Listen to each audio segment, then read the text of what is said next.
Descem, eu convido você a abrir a sua Bíblia para o Salmo de número 5. Salmo 5.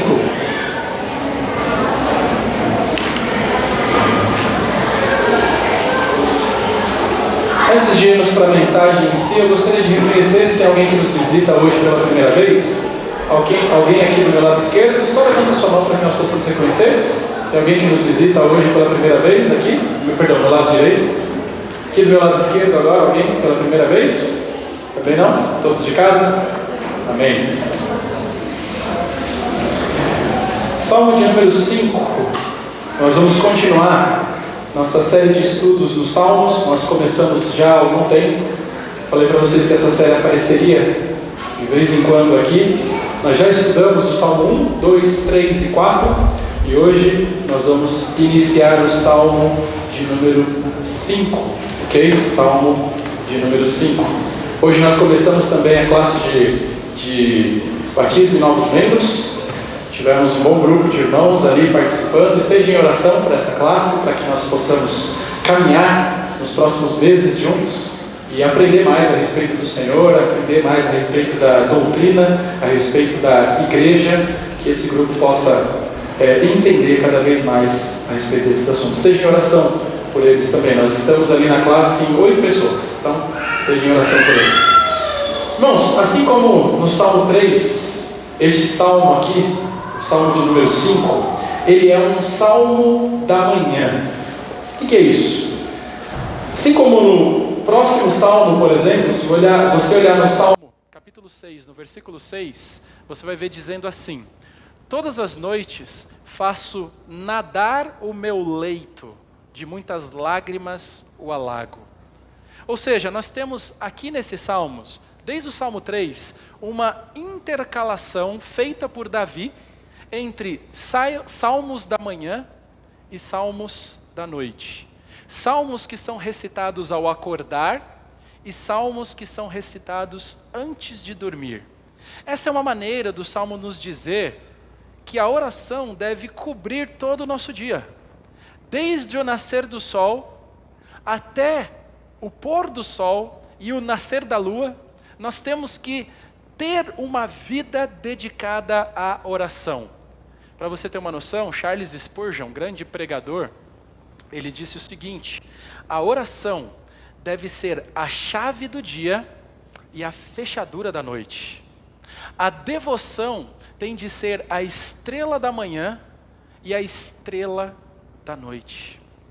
É possível que, assim como os Salmos 3 e 4, que o Salmo 5 tenha sido escrito por Davi durante aquela crise provocada por Absalão, lembra? É provável que o contexto histórico seja o mesmo, apesar de que o texto em si não declara, mas os estudiosos têm apontado para essa realidade.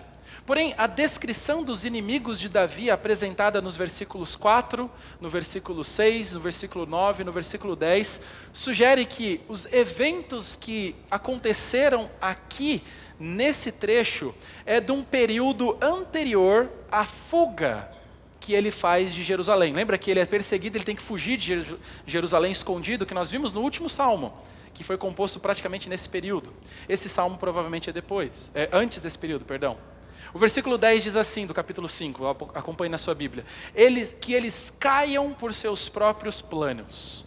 Ou seja, sem dúvida, aqueles foram tempos cheios de dissimulação e intrigas na vida de Davi. Este salmo, irmãos, é o primeiro e um dos mais conhecidos, assim, dessa categoria mais conhecida, como um salmo imprecatório. Já ouviu falar? Salmos imprecatórios. Muitas pessoas têm dificuldades em aceitar esse tipo de salmo, porque parece descrever um Deus irado, um Deus mal-humorado, um Deus que não vê a hora de destruir os seus inimigos. Além disso, esses salmos parecem retratar o salmista e os autores dos salmos como alguém vingativo, alguém que está ansioso para destruir os seus inimigos. Eu me lembro de conversar, durante um período de tempo nós lemos os salmos nos nossos cultos também, né? E eu me lembro de algumas pessoas falando, falaram para mim assim, mas pastor, tem alguns salmos que Davi parece assim que está com a faca na caveira, né?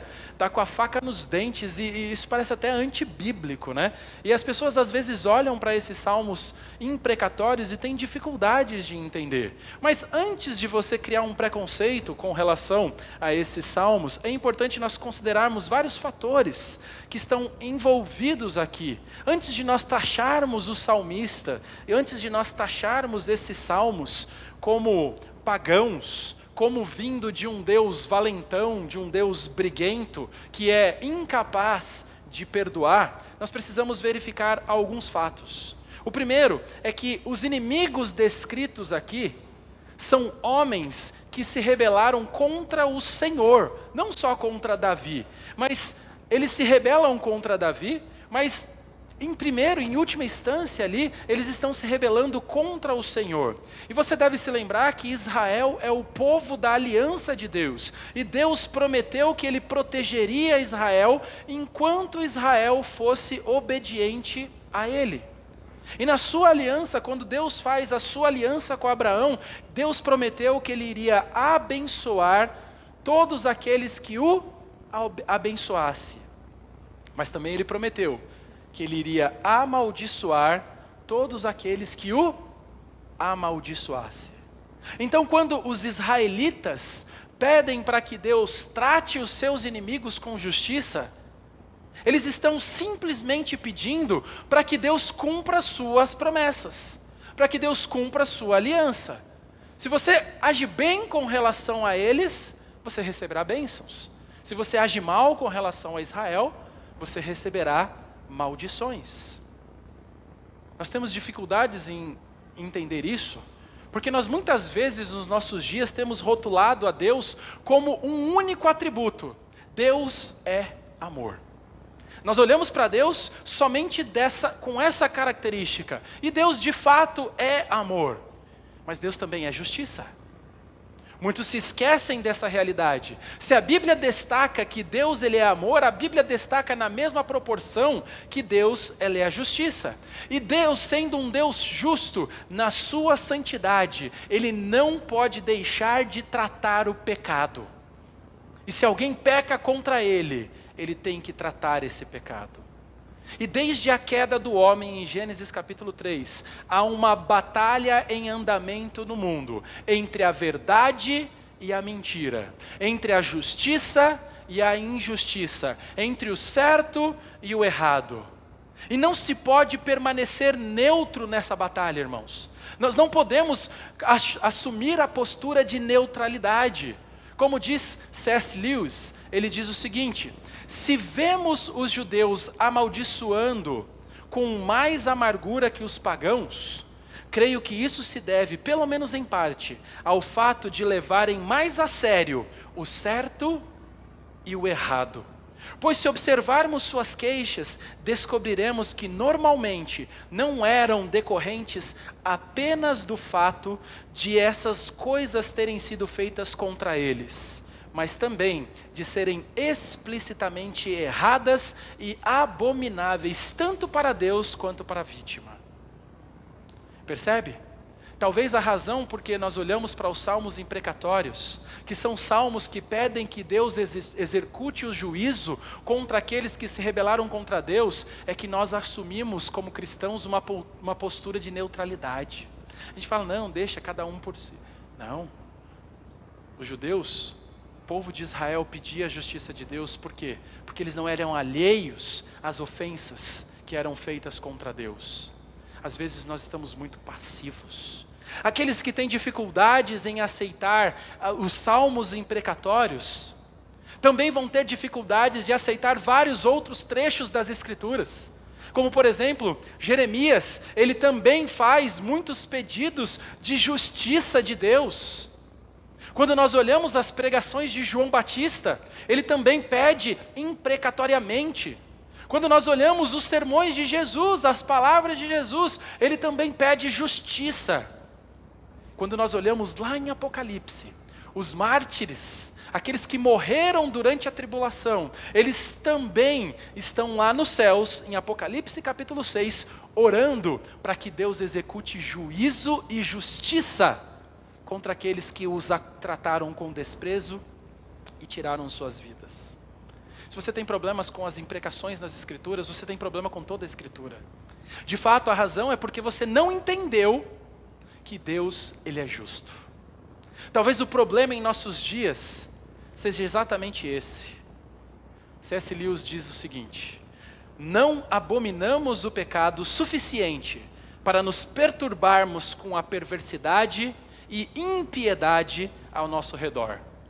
Diante do bombardeio de violência e de maldade pela mídia, acabamos nos acostumando com a escuridão. Não é verdade? Por que muitas vezes nós não temos essas orações? Por que nós não rogamos ao Senhor para exercer juízo? Porque nós estamos anestesiados. Nós estamos tão acostumados com o pecado.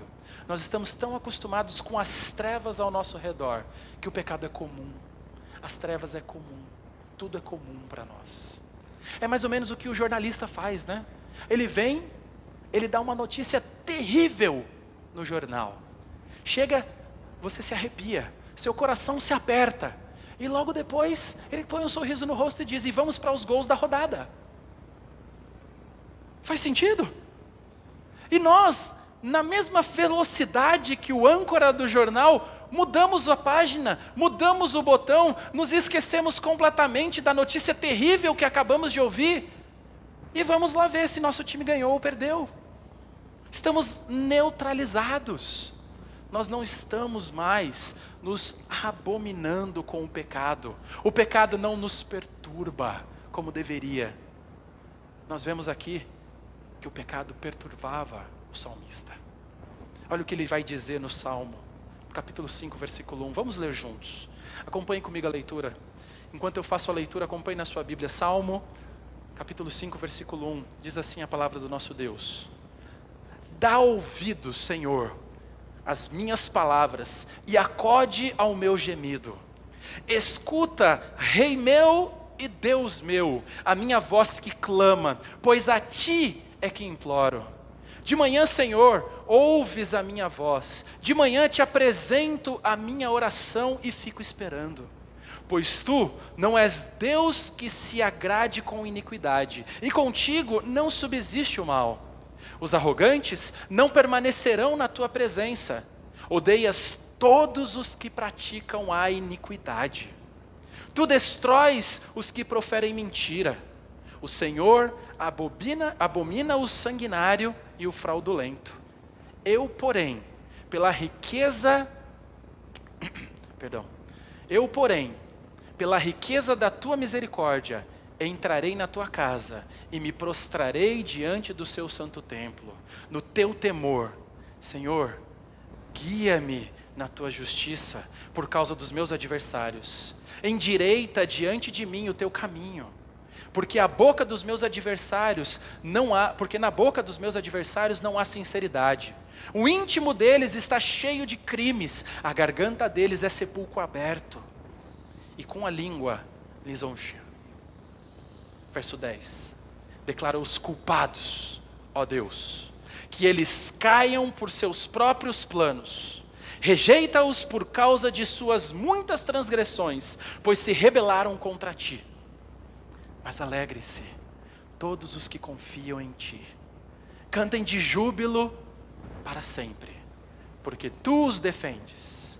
Em ti se gloriem os que amam o teu nome, pois tu, Senhor, abençoas o justo e como escudo os cercas da tua bondade. Vamos orar? Querido Deus, guia-nos na tua palavra nessa noite. Ajude-nos a reconhecermos que o Senhor é o Deus que ouve. Porque em nome de Jesus que nós oramos. Amém. A verdade que eu gostaria de que você saísse daqui lembrando nessa noite é a seguinte: mesmo nos momentos de maiores dificuldades, devemos ter um olhar de fé e confiar que temos um Deus que nos ouve. Amém? Vamos falar juntos? Mesmo nos momentos de maiores dificuldades, devemos ter um olhar de fé e confiar que temos um Deus que nos ouve. Pergunto para você nessa noite, como você acha que é a pessoa a quem Deus usa? Eu respondo, a pessoa a quem Deus usa é uma pessoa que é cheia de Deus, é uma pessoa que é completamente entregue nas mãos de Deus. Deus usa pessoas que têm uma visão elevada a respeito dele. Alguém que está focado na sua santidade. Alguém que está focado na sua soberania. Deus usa pessoas que o amam. E amar a Deus significa odiar tudo aquilo que Deus odeia. Significa que os nossos corações estão alinhados com o coração de Deus. Significa que quando Deus ama algo, nós iremos amar aquilo. Significa que quando Deus odeia algo, nós iremos odiar aquilo. Davi, que é o escritor desse salmo que nós acabamos de ler, é alguém que exemplifica para nós a vida de alguém completamente cheio de Deus. Nesse salmo nós podemos ver o que significa ser uma pessoa dominada por uma visão da soberania de Deus elevada. Uma visão que transcende a Deus. Alguém que experimentou a plenitude de Deus na sua vida. Irmãos, Davi não era um homem perfeito, longe disso.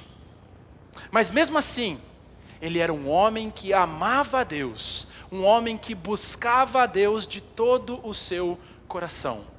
Este salmo especial que nós temos aqui diante de nós, o Salmo 5, ele foi composto, logo no início, no cabeçalho ali do Salmo 5, fala que ele é composto para ser tocado com flautas e para ser cantado na adoração.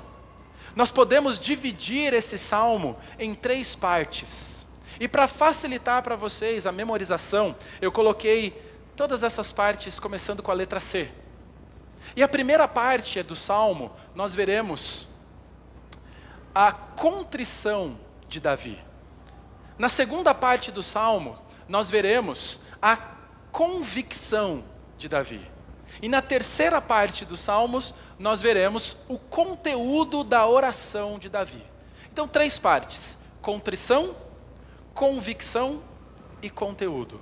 Vamos começar olhando para a primeira parte do salmo, a contrição de Davi. Olha o versículo 1. Versículo 1 a 3 diz assim: Dá ouvido, Senhor, às minhas palavras e acode ao meu gemido. Escuta, Rei meu e Deus meu, a minha voz que clama, pois a ti é que imploro. De manhã, Senhor, ouves a minha voz. De manhã te apresento a minha oração e fico esperando. Interessante nós olharmos aqui, irmãos, porque com um apelo apaixonado, Davi começa esse salmo com uma súplica. No verso 1 ele diz: Dá ouvido, Senhor, às minhas palavras e acode ao meu gemido.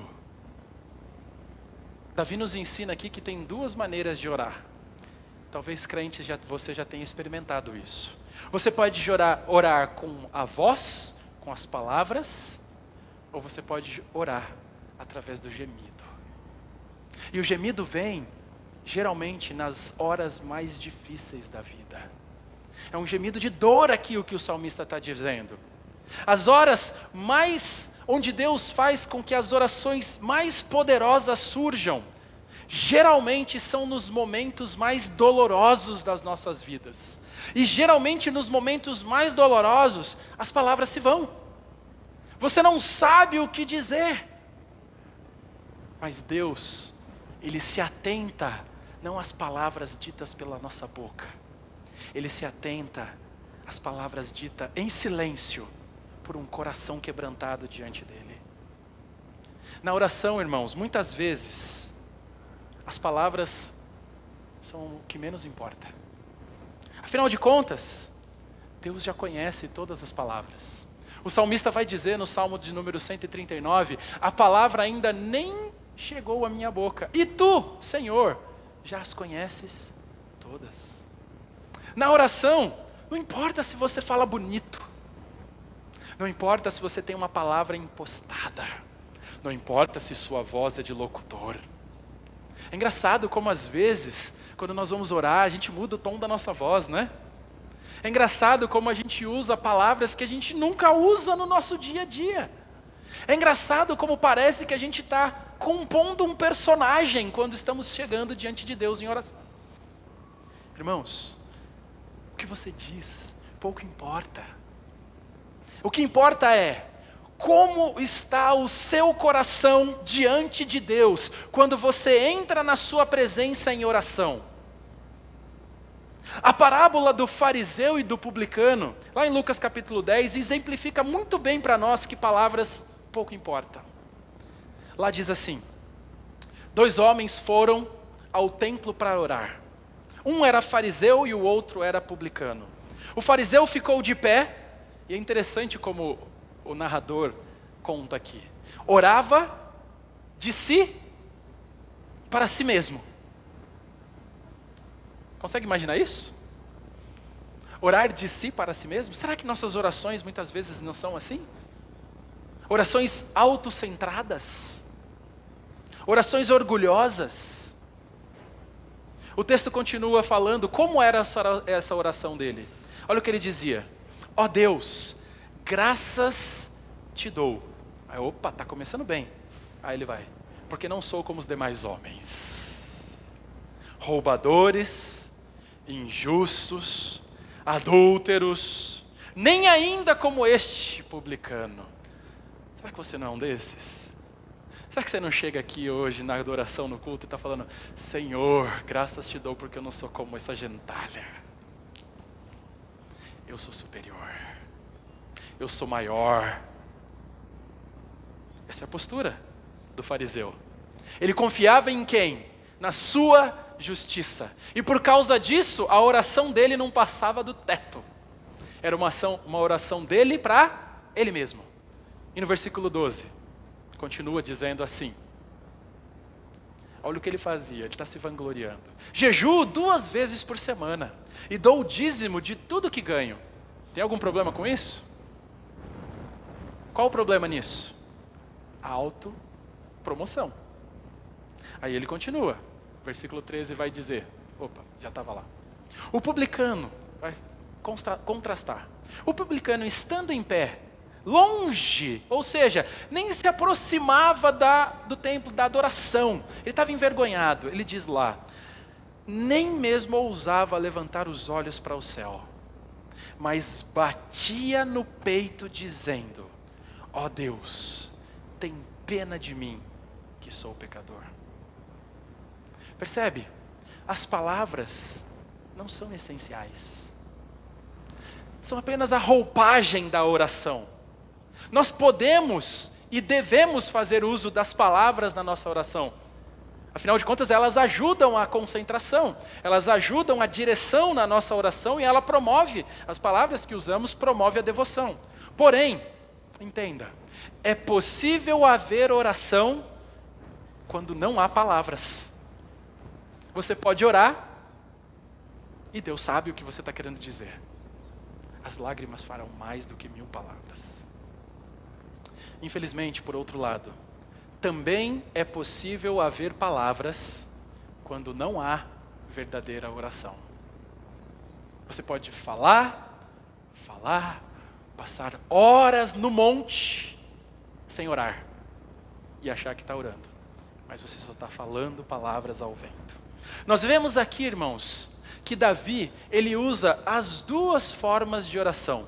Ele usa a oração audível e a oração inaudível. Ele sabe balancear isso.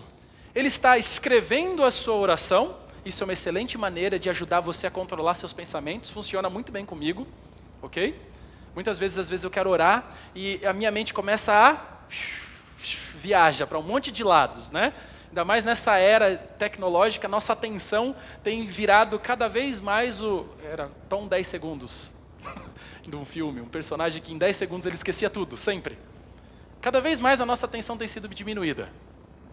Então escrever a oração é um excelente método para manter o foco. Para debruçarmos diante de Deus. Agora, cultivar em nós um espírito de oração é até melhor do que desenvolver o hábito de orar. Deixa eu explicar. Porque é possível haver oração aparente sem devoção.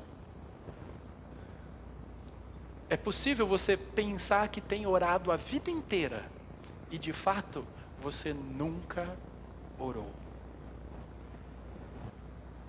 Nós devemos orar antes de nos ajoelharmos. E nós não devemos parar de orar quando nos levantarmos. É isso que significa fazer o que Paulo diz aos crentes de Tessalônica: orai sem cessar. As palavras de Spurgeon, e essa para mim, quando eu li essas palavras no seu comentário, simplificou muito bem o que é a oração na minha vida. Spurgeon disse o seguinte, acho que eu não coloquei? Não coloquei. Mas Spurgeon disse o seguinte: ore até que consiga orar. Sabe o que significa? Curve-se ao Senhor e ore. Ore até que a oração de fato aconteça. Até que a oração de fato flua. Essa é a primeira coisa que nós vemos aqui. A contrição dele. Em segundo lugar, observe em segundo lugar, a quem Davi dirige a sua súplica. No verso 2, ele diz assim: escuta, Rei meu e Deus meu, a minha voz que clama, pois a ti é que imploro. Observe os pronomes empregados por Davi aqui. Ele diz, Rei meu, ele diz, Deus meu. Lembre-se que Davi é rei em Israel, mas ele ora ao Deus Todo-Poderoso, e ele chama o Deus Todo-Poderoso de quê? De rei. Não se trata aqui apenas de dirigir a sua voz a um ser supremo e desconhecido. Davi conversa com seu Deus, conversa com seu rei. E perceba aqui que Davi tem intimidade com Deus. Davi tem um relacionamento com Deus. Esse relacionamento é pessoal. Isso é fruto de quê? De contato diário. Irmãos, eu desconfio que talvez, em alguns momentos, se a gente pedisse para alguns orarem em algum evento da igreja, a primeira coisa que você tem que dizer é, oi, tudo bem, sou eu de novo, depois de tanto tempo. Porque qual foi a última vez que você chegou para ter intimidade com o Senhor em oração? Qual foi a última vez que você gastou tempo em comunhão com o Senhor em oração? Nós não devemos ser estranhos com Deus, porque Ele é o quê? O Senhor da nossa vida. Ele é o Deus, Ele é o nosso Rei. E qual é a função de todo rei piedoso? Um rei piedoso, ele cuida dos seus súditos. Um rei piedoso, ele supre as necessidades do seu povo. Davi sabia que Deus era o seu rei, e era um rei piedoso. E mesmo ele sendo um rei, ele clama ao Senhor, pedindo, confiado nele. Por isso que Davi no final da oração, no final do verso 2, ele vai dizer assim, pois a ti é que imploro. Percebe que Davi expressa aqui, com essa declaração, que ele buscará a Deus e somente a Deus. Ele está dizendo, só ao Senhor eu imploro, só o Senhor que eu busco, eu não vou buscar mais nada. O Senhor é o meu Deus, o Senhor é o meu Rei, eu clamo a ti e só a ti que eu vou buscar. Davi vai tomar a seguinte decisão aqui: Deus deve ser o único objeto da sua adoração, e ele vai buscar unicamente a Deus. Da mesma forma para nós, irmãos, Deus deve ser o único objeto da nossa adoração. Deve ser a Ele que nós recorremos em tempos de dificuldades. Nós não devemos buscar nada além dele. Às vezes a gente decide buscar ao Senhor como último recurso. Buscar ao Senhor deve ser a primeira alternativa. Deve ser o primeiro passo. Davi toma a seguinte decisão aqui, irmãos. Ele diz: enquanto eu viver, eu vou orar. Enquanto eu estiver vivo, eu irei suplicar. Mesmo que a resposta não venha. Porque ele não tinha certeza se a resposta viria ou não. Mas ele se comprometeu com isso. Em terceiro lugar, irmãos, observe quando Davi orava. Quando Davi orava? No verso 3 fala: de manhã, Senhor, ouves a minha voz. De manhã apresento a minha oração. Interessante que o Senhor, Deus, era o rei de Davi. Ele ocupava o trono da sua vida. Por causa disso, Davi queria dar a prioridade para Deus. E sabe o que ele queria fazer aqui? Ele dava a prioridade para Deus até na sua agenda. Deus era o primeiro a quem ele se dirigia quando acordava. Deus era o primeiro a ouvir as palavras de Davi. Aí você fala: talvez Davi tinha uma vida mais tranquila que a minha, né? Pastor, você não sabe como é a minha vida. Levanto 4 da manhã, pego o trem, metrô, ônibus, chego exausto em casa. Ok? Mas eu duvido que sua vida seja mais fácil do que a vida de Davi aqui. Porque Davi estava vivendo num contexto de guerra e perseguição. Como você fica num período de guerra? Extremamente alerta. Tinha muita coisa acontecendo na vida de Davi. Ele podia ser alcançado por seus inimigos a qualquer momento.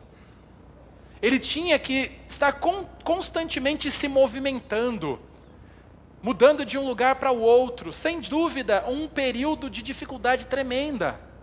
Mas mesmo assim, ele começava o seu dia sempre na presença de Deus, em oração. Irmãos, não importa o quão ocupado você seja, você nunca estará preparado para o seu dia antes de passar tempo com Deus. Martinho Lutero, ele disse a seguinte frase num dia muito atarefado. Deixa eu ver se eu coloquei essa frase. Não coloquei. Mas ele disse o seguinte: eu tenho tanta coisa para fazer hoje, que eu passei as 3 primeiras horas do meu dia em oração. Consegue imaginar isso? Imagine o seu dia mais atarefado. Você fala: olha, hoje eu tenho tanta coisa para fazer, que eu vou precisar passar as 3 primeiras horas do meu dia em oração. O que Lutero está mostrando? Quanto mais agenda corrida fosse, mais tempo nós precisamos passar na presença de Deus. Porque mais nós precisaremos da sua sabedoria. É triste, mas a gente age de maneira contrária muitas vezes, né? Quanto menos tempo nós temos no dia livre, a gente gasta menos ainda em oração e a gente cala. Não, Deus sabe. A gente abre a Bíblia lá, faz aquela bibliomancia, né? Abre em qualquer, põe o dedo, Senhor, que bênção, fiz meu devocional. Orei para almoçar. Opa, Deus, já fiz meu devocional. Davi usa uma expressão interessante aqui no verso 3, irmãos. Ele diz assim: de manhã te apresento a minha oração. Apresentar a oração aqui é um termo militar. Apresentar é um termo que remonta à postura de um exército se colocando em formação para a batalha. O que Davi está mostrando para nós aqui é que ele não simplesmente orava, mas as orações de Davi eram devidamente ordenadas e coreografadas como um exército em formação de batalha. Já viu um exército em formação? É bonito de ver, né? Quando dá um comando e todo mundo faz o mesmo movimento. Eles vão para um lado, vai para o outro, caminha, tudo sincronizado. Para acontecer isso demanda o quê? Muito tempo, muito trabalho. Davi, ele investia na sua oração para que as orações apresentadas diante de Deus fossem orações organizadas, ordenadas, não era bagunçado. Sabe por que a maioria das pessoas fracassam na oração? Porque elas não planejam orar. A maioria das pessoas, sem dúvida, não planejam fracassar no seu tempo com Deus. Você não acorda e fala assim, amanhã eu não vou fazer meu devocional não. Simplesmente acontece. Você falha. Justamente, você fracassa, porque você não planeja o seu tempo com Deus. Existe uma frase que diz assim, quem falha em planejar, planeja falhar. Eu procurei o autor dessa frase, mas eu achei tantos nomes diferentes que eu falei, vou deixar sem autor. Porque tem gente que fala que é Benjamin Franklin, tem gente que coloca outros, os mais variados personagens. Então, eu acho que já virou domínio público. Irmãos, se você não organizar diariamente para ter tempo de oração, se você não organizar a sua agenda intencionalmente para passar tempo em leitura, em comunhão com Deus, esse tempo simplesmente não vai acontecer, ok? Se você não intencionalmente se organizar a sua semana para na quarta-feira estar aqui no culto de oração, simplesmente você não vai chegar. Se você não organizar a sua semana, não organizar o seu domingo para estar na casa do Senhor no domingo, simplesmente nunca vai dar certo. Você deve considerar essas questões e priorizá-las na sua agenda. Enquanto você não organizar a sua vida em torno delas, você vai continuar errando, falhando e negligenciando. Por quê? Porque você falhou em planejar. E se você falhou em planejar, você está planejando falhar. Entenda, irmãos, leitura bíblica, oração, culto, comunhão, todas essas coisas são disciplinas espirituais que precisam ser levadas a sério. Você deve considerar essas coisas como uma questão de vida ou morte, porque de fato é. É uma questão de vida ou morte espiritual. Ninguém cai do domingo para a segunda. Ninguém apostata da fé do domingo para a segunda. É um processo. E muitas vezes um processo contínuo, vagaroso, que pode demorar meses, talvez anos de negligência. Você para de ter comunhão com os irmãos, você para de orar, você para de ler a sua Bíblia, você para de servir, você vai se esfriando, você vai se afastando, e quando você menos percebe, você está abandonando ao Senhor. É uma questão de vida ou morte, as disciplinas espirituais. E seguindo o exemplo de Davi, irmãos, o tempo que nós devemos passar com Deus, Davi mostra para nós um modelo muito bom, que é de dia, pela manhã e ao anoitecer. Onde nós vemos isso? Aqui nos Salmos. Se você for olhar, o Salmo 3 a 6 alternam entre Salmos da manhã e Salmos da noite. Depois é um Salmo da manhã de novo, e o próximo Salmo 6 é o Salmo da noite. Se você olhar na sua Bíblia no Salmo 3, no versículo 5, você vai ver o seguinte sendo dito lá no verso 5. Ele diz assim, capítulo 3, versículo 5. Eu me deito e pego no sono. Acordo porque o Senhor me sustenta. Aqui nós temos um Salmo da manhã. Vira sua página para o Salmo 4 e você vai ter um Salmo da noite. Olha o que ele vai dizer no verso 8. Em paz me deito e logo pego no sono, porque só tu, Senhor, me fazes repousar seguro. No Salmo de número 5, que é o que nós estamos estudando, no verso 3 ele diz, de manhã, Senhor, ouves a minha voz, de manhã te apresento a minha oração e fico esperando. Agora no capítulo 6, no verso 6, ele vai dizer assim, estou cansado de tanto gemer, todas as noites faço nadar o meu leito de minhas lágrimas o alago. Aqui é um salmo da noite. Quando devo fazer o meu devocional, pastor? Bom, Davi nos mostra um bom modelo. Passe tempo com Deus todas as manhãs, te preparando para aquele dia. Depois, ao término do dia, passe tempo com Deus, agradecendo pelas bênçãos de Deus naquele dia. Você percebe que nós temos no nosso plano de leitura 2 leituras? Uma leitura do Velho Testamento, uma leitura do Novo Testamento. Fazer essas 2 leituras num mesmo momento pode até ser confuso, tá? Você pode confundir os textos, uma leitura do Antigo, uma leitura do Novo. Por que não colocar um capítulo para amanhã e outro capítulo para ler à noite? E passar tempo com Deus na palavra, com Deus na oração. Esse é o modelo que nós devemos seguir. Esse é um modelo excelente. Em quarto lugar, irmãos, observe no final do verso 3, qual é a reação de Davi após orar? No verso 3, qual é a oração de Davi após orar? No versículo 3, no final ele fala, e fico esperando. Interessante que, após clamar, após suplicar ao Senhor, Davi, ele espera confiadamente que Deus vai responder. Ele tinha essa confiança, ele tinha aquela certeza. E Davi ora, e Davi depois aguarda a resposta de Deus. Sabe por que ele faz isso? Porque quem ora, sem esperar que Deus responda, de fato não ora. Você se lembra que nós estudamos na semana passada a história de Ana?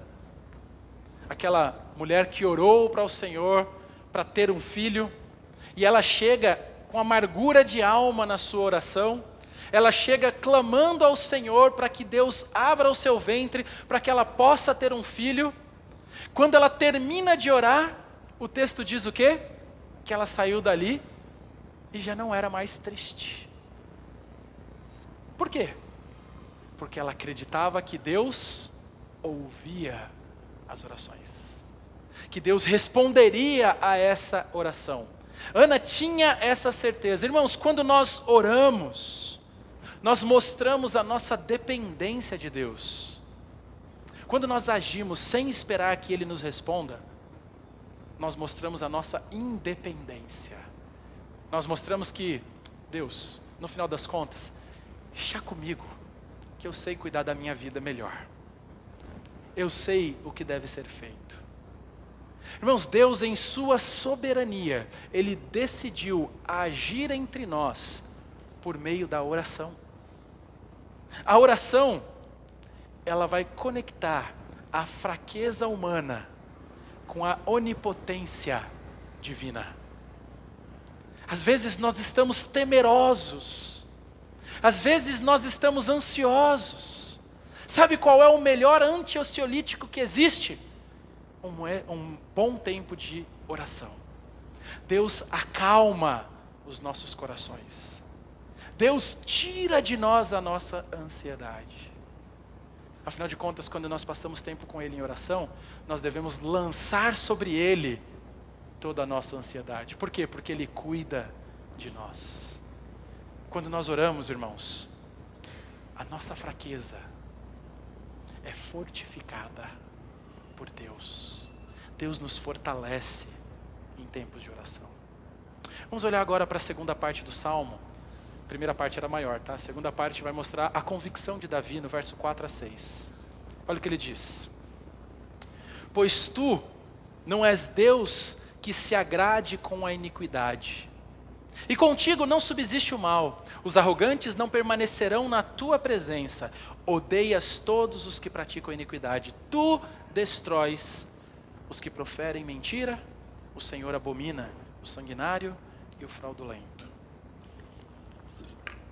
Irmãos, aqueles a quem Deus usa possuem uma visão elevada a respeito da santidade de Deus. E você vai perceber aqui que Davi, ele orava por 3 coisas. Em primeiro lugar, Davi orava ciente de que Deus não se agrada dos ímpios. Olha o que diz o verso 4. Pois tu não és Deus que se agrade com a iniquidade, e contigo não subsiste o mal. Irmãos, uma vez que Deus é perfeitamente santo e justo, Ele deve rejeitar todo o pecado, Ele deve rejeitar toda a maldade. Deus não tem prazer na iniquidade, Ele não pode, a iniquidade, o pecado não pode, Ele não pode permanecer neutro diante do pecado. Então, aqueles que vivem na prática do pecado estão em rebelião contra Deus e contra a sua santidade. E qual será o futuro destes? A destruição. Em segundo lugar, irmãos, Davi, ele estava certo de que Deus expulsa os arrogantes. Olha o que diz o verso 5. Os arrogantes não permanecerão na tua presença. Deus lança fora todo o soberbo.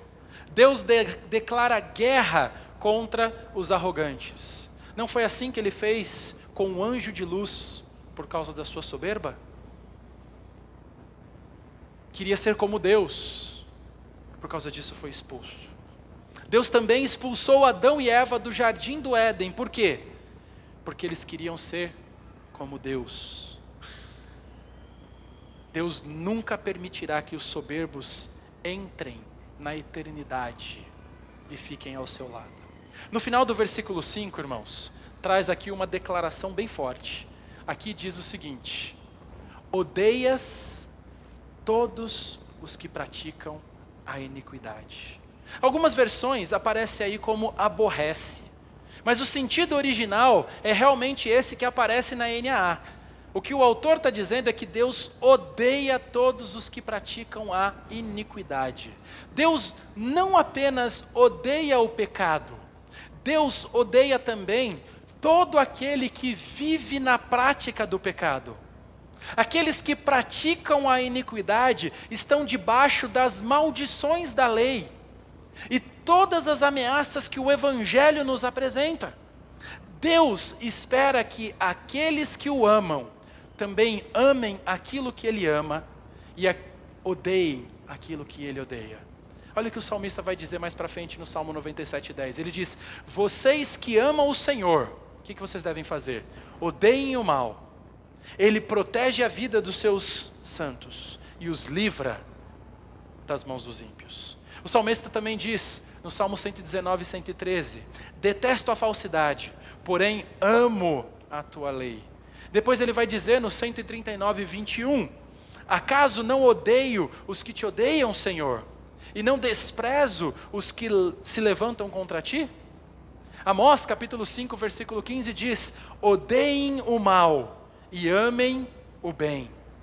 Paulo diz em Romanos capítulo 12, versículo 9, o amor seja sem hipocrisia, odeiem o mal e apeguem-se ao bem.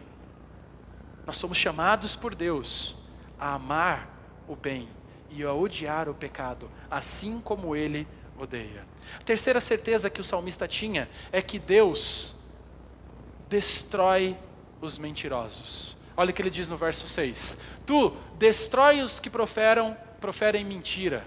O Senhor abomina o sanguinário e o fraudulento. Irmãos, aqui nesse contexto, Davi está se referindo aos inimigos que se levantavam contra ele, querendo destruí-lo. Eles estavam mentindo contra Davi, eles atacavam o caráter de Davi, eles queriam matar Davi para que Absalão pudesse, de fato, assumir o trono. Davi não tinha nenhuma certeza de que ele seria livre ou não naquele momento. Mas uma coisa Davi sabia. Aquelas pessoas que se rebelaram contra ele, estavam se rebelando contra Deus. E por causa disso, elas nunca poderiam passar impunes. Por quê? Porque Deus odeia pessoas sanguinárias e enganosas. Deus abomina a mentira. Sabe por quê? Porque a origem da mentira está em Satanás, que é o pai da mentira. Todos os mentirosos terão parte no lago de fogo e enxofre. O homem pode mentir e passar impunemente nesta vida, mas ele não escapará de Deus na eternidade. A mentira tem pernas curtas e o caminho que ela leva é a destruição. Vamos agora para a última parte do Salmo, onde nós vemos aqui o conteúdo da oração do salmista. Diz assim, versículos 7 e 8, porque Davi, ele vai orar e ele faz 3 pedidos aqui. O primeiro pedido que ele faz é por orientação. Olha o que diz versos 7 e 8. Ele fala, eu porém, pela riqueza da tua misericórdia, entrarei na tua casa e me prostrarei diante do teu santo templo. No teu temor, Senhor, guia-me na tua justiça. Por causa dos meus adversários, endireita diante de mim o teu caminho. Irmãos, a primeira coisa que Davi pede aqui é a orientação de Deus. Ele pede para que Deus possa guiá-lo. Interessante que, mesmo ele sendo rei, ele reconhece que ele não tem capacidade de reinar sem o Rei Supremo, sem o Rei dos Reis guiando a sua vida. Durante o tempo que ele está no deserto, ele se aproxima de Deus com uma reverência e ele demonstra que ele precisa de Deus para guiar os seus passos. Irmãos, na nossa adoração a Deus, nós devemos ter reverência. Não há espaço para gracejos, não há espaço para não nos curvarmos diante de Deus e buscar de fato a orientação dEle, porque Ele nos guia, Ele nos orienta, Ele nos dá a sabedoria. Davi sabia que ele precisava da orientação de Deus para poder reorganizar o seu reino, e por isso ele ora ao Senhor. E o que Tiago capítulo 1, versículo 5 diz? Se porém algum de vocês necessita de sabedoria, faça o quê? Peça a Deus, que a todos dá com generosidade, sem reprovações, e ela lhe será concedida.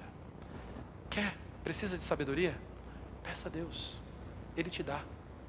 Segundo pedido que Davi faz é por justiça. Verso 9 e 10 ele diz, porque na boca dos meus adversários não há sinceridade. O íntimo deles está cheio de crimes. A garganta deles é sepulcro aberto. Com a língua lisonjeiam. Declara os culpados, ó Deus, que eles caiam por seus próprios planos. Rejeita-os por causa das suas muitas transgressões, pois se rebelaram contra ti. Interessante que Davi não ordena aqui aos seus oficiais que eles se levantem e exterminem seus inimigos. Pelo contrário, sabe o que Davi faz? Ele entrega os seus inimigos ao Senhor. Fala, o Senhor vai cuidar. Eu não preciso fazer nada. Eu não preciso reagir. Eu não preciso contra-atacar. Eu só preciso confiar em Deus. E mais para frente, durante uma terrível batalha, o seu filho Absalão vai cair morto pela espada. A oração de Davi aqui no verso 10 é respondida lá em 2 Samuel capítulo 18. Quando de fato seus inimigos são derrotados. Mas a resposta à derrota desses inimigos não está pelo fato deles terem se rebelado contra Davi. O pecado desses homens foi que eles se rebelaram contra o Deus que colocou Davi no trono. Porque Deus ama a justiça. Deus ama tudo que é direito. É interessante, quando você lê esse salmo, quando diz ali, a garganta deles é sepulcro aberto, e com a língua lisonjeia. É interessante que são as mesmas palavras onde Paulo se inspirou para escrever capítulo 3 de Romanos, versículo 13, que diz, a garganta deles é sepulcro aberto. É o trecho que Paulo vai usar na sua argumentação para mostrar que todo mundo é culpado diante de Deus. Isso significa que você e eu estamos incluídos nisso aqui. Nós somos sepulcro aberto diante do Senhor. Por isso que nós precisamos recorrer a Ele. Por isso que nós precisamos ter Deus como nosso Rei, como nosso Senhor, para podermos ter paz com Ele. O terceiro pedido que Davi faz aqui é pelas bênçãos de Deus. versículo 11 e 12 diz assim: mas alegrem-se todos os que confiam em ti, cantem de júbilo para sempre, porque tu os defendes, e em ti se gloriem os que amam o teu nome. Pois tu, Senhor, abençoas o justo, e como um escudo os cercas da tua bondade. Davi, ele não se alegra pelo fato de Deus ter vencido os seus inimigos. Ele se alegra no fato de que o nome de Deus foi glorificado nessa vitória. O futuro de Davi estava na mão de Deus. E Davi sabia que Deus o guardaria e o restituiria. Por quê? Porque Deus é um Deus que é fiel às suas promessas. Nossa comunhão com o Senhor, irmãos, deve nos levar a nos alegrar. Por quê? Porque Deus cumpre as suas promessas. E Ele prometeu, quando Ele subiu para os céus, Ele disse as seguintes palavras: eis que estou convosco, todos os dias, até a consumação dos séculos. Observe como ele vai terminar o verso 12. Ele chama Deus, ele se refere a Deus como seu escudo. Deus era o seu escudo. Martinho Lutero, irmãos, quando ele caminhava em direção a Augsburgo, ele tinha sido convocado pelo cardeal Caetano para ser questionado com relação às suas opiniões heréticas. Um dos servos do cardeal zombou dele e fez a seguinte pergunta: onde você encontrará abrigo, uma vez que você foi abandonado pelo seu patrono? Lutero respondeu: me abrigarei no Deus Altíssimo, o Criador dos céus e da terra. Esse também era o abrigo do salmista. O salmista estava passando por um tempo terrível, mas quem era o escudo dele? Em quem ele se abrigava? Em Deus. Esse deve ser o seu escudo também. Qualquer homem, qualquer mulher que deseja ser usado por Deus, deverá ser consumido por um amor supremo por Ele. Quando nós somos expostos à grandeza de Deus, nós ficamos mais cientes da nossa incapacidade, da nossa desqualificação. Esse sentimento deve nos buscar a Deus com mais dedicação. Quanto mais tempo em oração você passar, mais você vai perceber que se não for por Deus, suas batalhas são perdidas.